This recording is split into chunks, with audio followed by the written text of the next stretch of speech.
On the Sea by Ivan Turgenev.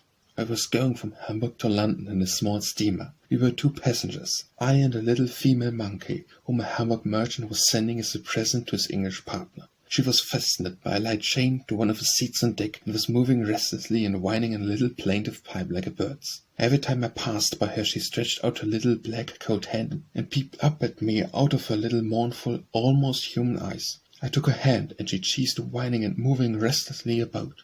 There was a dead calm, the sea stretched on all sides like a motionless shed of leaden colour. I seemed narrow and small, a thick fog overhung it, hiding the very mast-tops and cloud, and dazing and wearing the eyes with its soft obscurity. The sun hung a dull red blue in this obscurity, but before evening is clouded with strange, mysterious lurid light. Long, straight folds, like the folds in some heavy silken stuff, passed one after another over the sea from the ship's prow, and broadening as they passed, and wrinkling and widening, they smothered out again with a shake and vanished. The foam flew up, churned by the hideously thudding wheels, white as milk, with a faint hiss that broke up into serpentine eddies, and then melted together again and vanished too, swallowed up by the mist. Persistent and plaintive as a monkey's whine rang the small bell at the stern.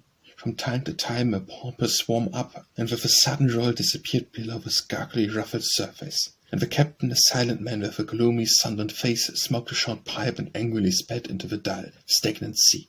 To all my inquiries he responded with a disconnected grumble. I was obliged to turn to my sole companion, the monkey. I sat down beside her. She ceased whining, and again held out her hand to me. A clinching fog oppressed us both with its drowsy dampness, and buried in the same unconscious dreaminess. We sat side by side like brother and sister. I smile now, but when I had another feeling. We are all children of one mother, and I was glad that the poor little beast was soothed and nestled so confidentially up to me as to a brother.